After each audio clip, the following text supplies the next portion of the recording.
Mason from Wyandanch, Mason. And today I'm going to interview Dr. Shell from the Wyandanch Library. Come on. Oh. So we're going to start with some icebreakers today. Okay.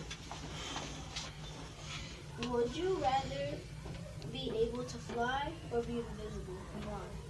Probably invisible. Now, I probably want to be invisible because I could be in areas that nobody knows where I am. So I'd be able to get a lot of information and probably help a lot of folks if I could be able to go somewhere and nobody knows where I am. I think to be invisible is more important than flying. Would you rather have a remote control for your life or a genie who granted you 3 wishes? Why? Probably a genie with 3 wishes because I can wish for 2 or 3 things that would probably help myself, my family, and people. And those are like guaranteed things that I can probably do immediately. So probably the genie with the 3 wishes would probably be a better pick for me. What is your favorite book? My favorite book? There's so many. I would say the autobiography of Malcolm X is probably the favorite one. Read that a long time ago when I was in college back in the 90s. It probably changed my life and made me think very differently of a lot of different things. And probably the way I live my life now based on that book. What do you like most about being a librarian then? It gives you an opportunity to run a library very differently than, probably like your mom and probably other people the way they think libraries are ran. Libraries are more community kind of organizations now where you can do a lot more fun stuff. It's not just about like just books and taking out books, but you can do a lot of programs and interact with people and do kind of unique partnerships. I've been doing it for a very long time now, so I took a lot of things I did before with community building and community development and brought it into this field where libraries can do so many different things and then give kids like yourself and other kids the opportunity to come in, and if you haven't been anywhere, you can go into a library and imagine being anywhere by either opening up a book or getting on the computer doing some amazing things. Do you have to go to college to become a librarian and director? Yes, you do. My path for being a library director is very different. When I graduated back in a long time ago, I actually played professional basketball for like about 10 years. I did that for a very long time. And then I went to school as a teacher, so I was a teacher for like 5 years before I got into the library job. And I was working with population of people up in upstate New York where a woman came along and was like, what do you think about working in the public libraries? Didn't really have an idea what it was, and then found that you had to get a degree for it. Went to school and got it, and here I am now. But yeah, you do have to have a degree, a master's degree actually. So it's you go to college and get a bachelor's, and then you have to go 2 more years to get your master's degree. What does the Wyandanch Library offer to the children of Wyandanch? An opportunity to come in and read whatever they want to read and explore whatever they want to explore. Great value of programming, quality service, and also listening here, a place where you can come and really have fun. So we have everything you possibly can have at your home. So we have PlayStation 5, we have virtual reality games, we have books, we have materials. We have everything you want to do to have fun after you go to school all day, come on, hang out at the library and do your homework. Then after you do your homework, you can have a nice, fun time, and then go home and start the day all over again. So we have a lot of great things for the young people in the community, and hope you guys come out and enjoy and have fun. Tell us about a difficult situation you had and how you handled it. Well, there's so many. I mean, if you're talking family, you have to make a decision. Hopefully, a young man like yourself will grow up to be a leader and, mainly managing your own family and running a business and doing all those great things. And you got to make different decisions, but you want to make the decision that you make so you're not offending anyone, you're not hurting anybody's feelings. You want to make sure that the decision you make is fair and adequate for whoever you make a decision for. You want to be honest about the decision, and you also want to be at a point where you actually think that if I made a decision, I'm not hurting your feelings or someone else's feelings. I made a decision based on, on what I felt, and as long as you continue to do that, you're good. If you weren't in your current role, what would you be doing? In my current role, you talking about as the library director? Yeah. I mean, just managing. You're managing a budget. You're managing a budget. You're managing a staff. You're dealing with people every day. You're dealing with, and you may not know, and they're dealing with a lot of politics of the job, which is, maybe what your principal here deals with, and like the teachers and other folks. So it's different.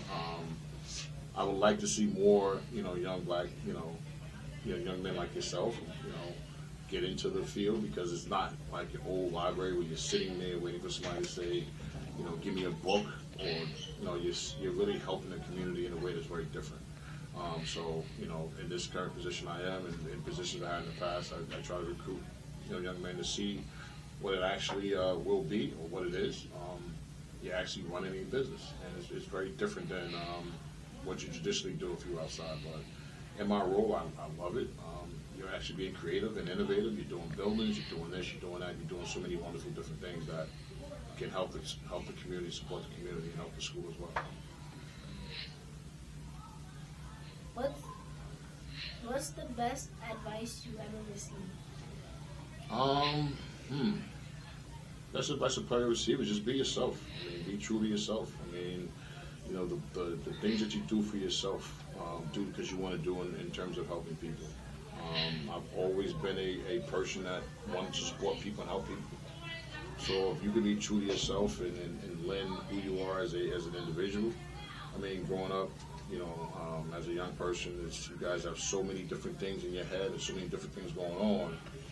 But if you grow up and think that, when you get old enough to understand how you help people, how you support people, what you do to others always come back, karma, that kind of stuff. And once you realize that, when you get a little older, you'll see. And I try to do that in things that I do now. I'm a basketball coach at a community college. I helped a lot of young men for the last 12 years get into college. So whatever you put out is what you receive back. So if I'm putting out negative stuff, 9 times out of 10 I'm gonna get negative stuff back. So if I'm putting out positive stuff and good stuff and supporting and helping people and listening to my mother and do what she says, then I'm gonna get that same energy back. So as you get older, you'll see that if you provide the same kind of energy to folks, you get the same kind of energy back. So, you guys got a long way to go, but, if you hear these things and understand these things and connect to people who are doing those kind of things, it's a win-win for you. What features make a good leader? A good leader is somebody that really understands how to work with folks. I mean, you can have the best leaders in the world and have the best ideas you ever had in your head. So you probably sat at home and said, I have the best ideas in the world. But if you have no buy-in from the people that are around you, then your idea means nothing. So, so when you're thinking about your future, thinking about working with people and doing things, trying to have a lending ear. Always have someone you can lean on, you can talk to. Your teachers here, your principal here. If you have a social worker here, if you go to church, you have a pastor, you have a coach, if you play a sport, or if you have an older brother, older sister, and aunt, uncle. If you listen to them and lean on them for advice, it betters yourself. The more you learn, the more you hear, the more you understand, the more you try to support yourself and move it forward, the better you are as you get older. Right now, you guys are about having fun, playing video games, running outside, laughing, joking, playing. But when you're doing all that, there's those moments when you may think, when I come down that street, should I go right or should I go left? And sometimes you have to ask your mom, your dad, your brother, your sister, your aunt, and those decisions you make right now. I mean, just, bide yourself and listen to and enjoying what you're doing now in terms of having fun, because, time goes very fast. So if you're having fun, have fun, but also, be respectful to others who are trying to help you and support you. What would you say to your younger self? I would say to my younger self, don't be a shy kid from East New York, Brooklyn, who didn't really ask people a lot of questions as a young person. I'm 6'5", I'm a big guy. a lot heavier than it used to be. But as a young person, I did my schoolwork, average. I was like an average student. Did my schoolwork, didn't want to get involved, didn't want to get upset with anybody, didn't want nobody. But as a young person, I would probably have myself talk a little bit more, ask more questions, or be more attentive to things that are going on. Come out of my shell a little bit. When I was, what grade are you in? I'm in. You was in the fourth grade. When I was in the fourth grade, I was always the back of the line. I know how you guys line up now, but I know when I was in school, we lined up from the smallest to the tallest. I was always the one in the back. So that's kind of like you're kind of shy. You don't want to bother nobody. So now I wish if I was in the fourth grade now, I would probably ask a lot of questions that I probably didn't ask back then, and it wouldn't be as shy as I was back then in terms of just standing what I was supposed to do and doing the things I was supposed to do. So I would be more outgoing. If I was, if I would tell my younger self, just don't be afraid to ask questions about anything. There's no such thing as a stupid question. What would you tell to the staff and students of the Wyandanch School District?